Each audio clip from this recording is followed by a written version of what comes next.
Welcome to the Deep Dive. Today we're really getting into the nitty-gritty of the trucking world. Yeah, going beyond just the highway miles and the loads. Exactly. It's such a vital industry. Keeps everything moving, really. But, that comes with its own set of challenges But and you know, opportunities, too. absolutely. Big challenges, big opportunities. So for this Deep Dive, we've gathered some recent insights, pulling from Truckers VA and the Life as a Trucker community. Good sources. Lifeasatrucker.com, retirefromtrucking.com, they tend to have their finger on the pulse. They really do. It gives you that boots-on-the-ground feel, Yeah. what's actually happening out there. Mm-hmm. So our mission today, let's unpack the big stuff for drivers right now. We're talking economic shifts, daily struggles, some hopeful breakthroughs too. And what it all means for your future, right? On the road, off the road, plan ahead. Precisely. And like Hervey from Life as Trucker says, we need to look at these things from all angles. Make sure you feel, respected and in the loop. Sounds good. Where should we start? Okay, let's dive in. First up, some kind of heavy economic news hitting truckers lately. It's not exactly smooth sailing for everyone. No, definitely not.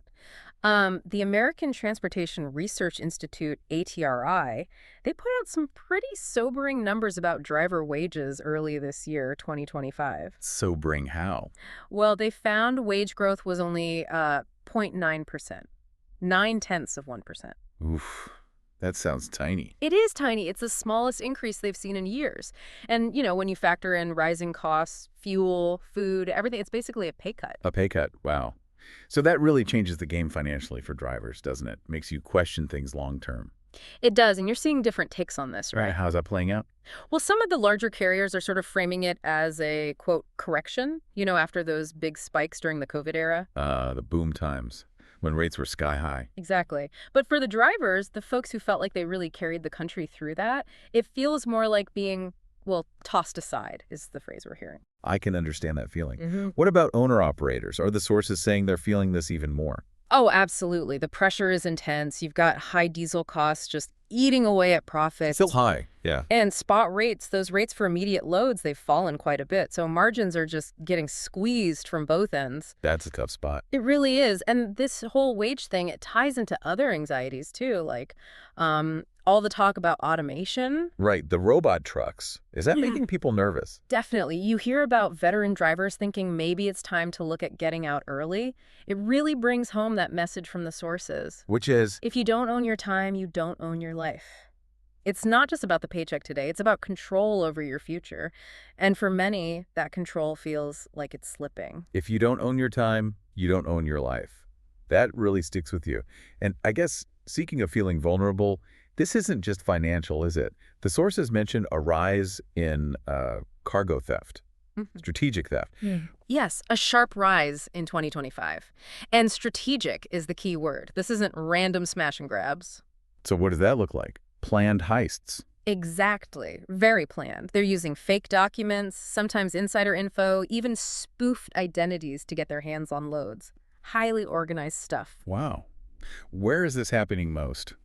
The sources flag specific hot zones. Think the ports in LA, rail yards down in Dallas, and also the southwest suburbs of Chicago. Okay. And what are they after? Loaded trailers, usually. High-value goods are prime targets: electronics, food, clothing, that kind of thing. Some crews even pose as legit carriers. They'll accept a load using a stolen MC number. That's their operating authority, their business ID, right? Right. They get the load, then poof, gone. Vanished with the freight. Chilling. So how do drivers feel about this? Must be nerve-wracking. Yeah, the feeling is like being sitting ducks, especially if you have to stop overnight near those big intermodal hubs, where cargo shifts between trucks and trains. Makes sense.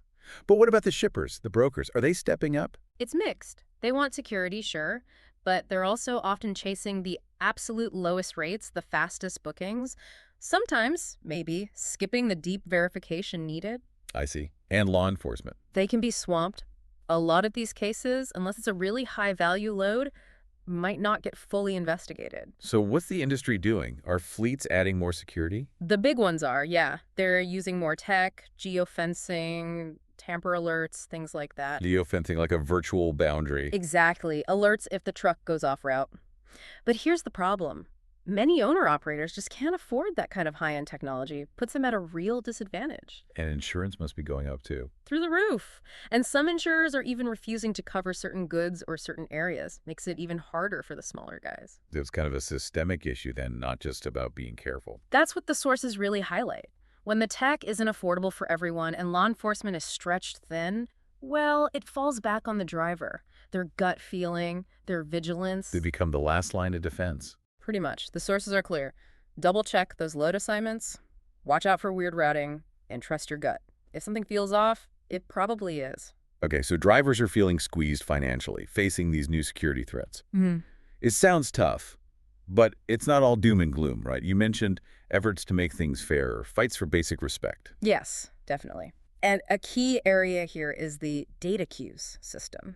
DataQs, remind us what that is exactly. It's the official system for challenging incorrect info on your FMCSA profile. Things like violations, crash data, inspection reports. And why is that so critical? Because that data directly impacts your CSA score, your insurance rates, even your job prospects. If there's wrong information on there, it can seriously hurt your livelihood, your whole future, really. Gotcha. So what's the news on DataQs?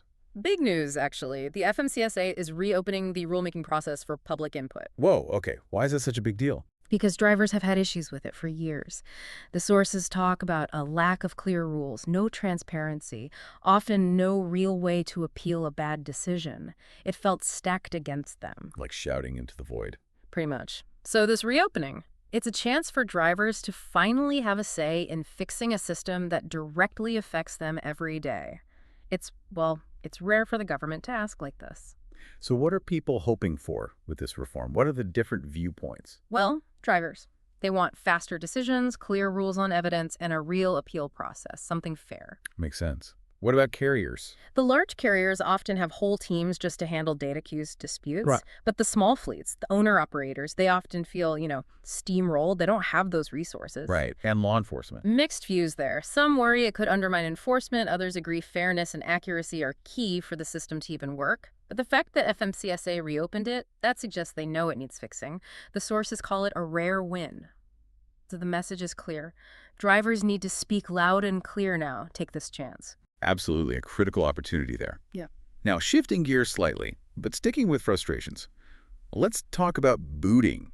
The sources mention this as a real affront to driver dignity. What's the story? Yeah, this centers on a proposed ban on booting commercial trucks, specifically in North Carolina, but it reflects a nationwide issue. Booting, like the metal clamp on the wheel. Exactly. Imagine you're a driver, you pull over to take your federally required rest break because you have to. You wake up, there's a boot on your truck, and someone wants $500 or more to take it off. For taking a required break, why does that happen? Often, it's because there's simply nowhere else safe or legal to park. It's a massive parking shortage crisis. Drivers aren't trying to park illegally. Sometimes there's literally no other option. Okay, so North Carolina is trying to ban this. Is there support for it? Yes. Growing public support and, significantly, bipartisan support in the legislature. Truckers are obviously cheering it on. They see it as fighting back against really disrespectful practices. You hear horror stories. I can imagine. Who's Yeah. against it? Property owners. Some property owners argue they need control over who parks on their land. But critics, including many drivers, call the booting practice basically a money grab, not a real solution. Law enforcement views vary too, but some back the ban, saying it just creates conflict. So even if this ban passes in North Carolina, does it solve the root problem? That's the key point the sources make. Banning the boot is a great step for driver respect, absolutely. But the underlying issue, the wound, as they put it, is still open. The lack of parking. Exactly. Drivers still desperately need safe, legal places to park nationwide.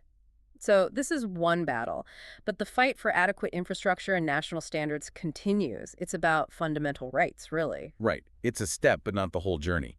Okay, let's shift focus a bit, because it is important to remember the industry is also changing in positive ways, creating new opportunities. Definitely. There are good things happening too. Let's look at improvements on the road itself. What's new? Well, for instance, Love's just opened a new travel stop out in Winslow, Arizona. That's their 9th new one, just in 2025. Winslow, AZ. Off I-40, right? Major route. Huge road. And this isn't just another gas station. It's got the things drivers need. Hot meals, laundry, showers, even a dog park, fast Wi-Fi, CCAT scales for weighing. And parking, presumably, given our last topic. Crucially, yes, more parking, which, as we know, provides vital relief. These new stops are directly addressing those needs for safe, comfortable places off the highway. How are these expansions generally viewed? Drivers must appreciate them. Oh, yeah. Drivers like the consistency, the clean facilities. It makes life on the road more bearable. Fleet managers like the efficiency, the fuel programs. Locals like the jobs. And it shows the big chains are listening, right? Incorporating feedback. It seems so. Designing them to be genuinely driver-friendly, not just places to spend money, which is a positive sign. Good to hear. And these physical improvements, they're kind of happening alongside another really interesting shift, the changing face of the industry itself. How so? What are you seeing there? Well, there's this really inspiring story making waves. The first Black woman just won the big Future of Trucking scholarship. Oh, fantastic. Where's she headed? She's off to Missouri to get her CDL started. It's a really significant moment Why is this so powerful, do you think? Beyond the financial help. because it's recognition, Yeah. visibility, in a field that's been, let's face it, heavily male-dominated for a very long time. It signals a real shift towards more diversity, more inclusion. Yeah. The scholarship itself is aimed at finding trailblazers, people who aren't just going to drive, but potentially lead and change the industry. That's great. Does this connect to the driver shortage we always hear about? Or the industry's image? Absolutely. How does bringing more diverse people in help solve those long-term problems? Well, the scholarship winner herself hopes to inspire more women of color to see trucking not just as a job, but a path to maybe owning their own truck, leading fleets. Creating new role models. Exactly. And industry insiders, they know that more inclusivity often leads to better retention, better morale, a more stable workforce overall. Are there critics? People saying it's just PR? You always get some of that, sure. But the sources argue that even one win like this creates ripples. It encourages others. And honestly, most other drivers seem really supportive, welcoming new folks who are serious about the job. So is the industry actively recruiting more women and minorities now? It seems like a strategic response, yes. Recruiters are targeting women, minorities. CDL schools are starting programs like female-only classes, maybe making it less intimidating. Advocacy groups are pushing for more access. So it helps with the driver shortage and improves the industry's image, making it more appealing. That's the idea, a wider pool of talent, a more modern image. It's a positive cycle, potentially. Okay, so we've really covered a lot of ground. The economic pressures, the fights for fairness like DataQs and booting, but also these positive steps, better truck stops, more inclusion. What's the big takeaway for the driver listening to all this? Well, if you connect all the dots, right, the challenges, the opportunities, it all seems to point back to the importance of personal agency, planning for yourself. Right. That theme you mentioned earlier from Life as a Trucker, owning your time. Exactly. Managing your time not just to meet the shipper's deadline, but for your goals, your future.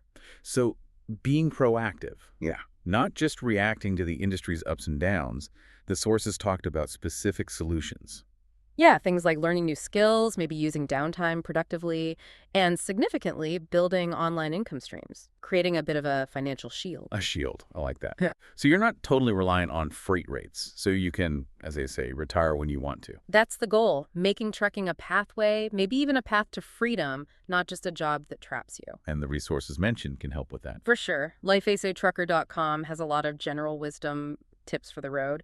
And then retirefromtrucking.com focuses specifically on building that online income, even using things like AI tools to create a financial backdoor. A backdoor. So trucking is what you do, but maybe not all you are, financially speaking. Precisely. It's about empowerment, building a future where you have choices, where you truly own your time and therefore own your life. So we've taken quite the deep dive today. Looked at the pressures, the wins, the way the whole landscape is shifting for truckers. Yeah, the industry is definitely asking more of you, asking you to speak up on things like DataQs, but it's also showing signs of positive change, like new facilities and more diversity. Still, it demands you be strategic about your own path. Absolutely. That call to action for personal empowerment really comes through loud and clear from these sources. Don't just wait for things to get better. Start building that shield, that exit plan, those other income streams now, while you're still driving. Take control where you can. Exactly. So maybe the final thought for everyone listening is, what does truly owning your time look like for you out there on the road? And maybe, what's just one small step you could take, starting today, to make trucking feel more like a path to freedom and less just like a job? good question to ponder. And definitely check out those resources we mentioned, lifeasattrucker.com and retirefromtrucking.com. Lots of good stuff there.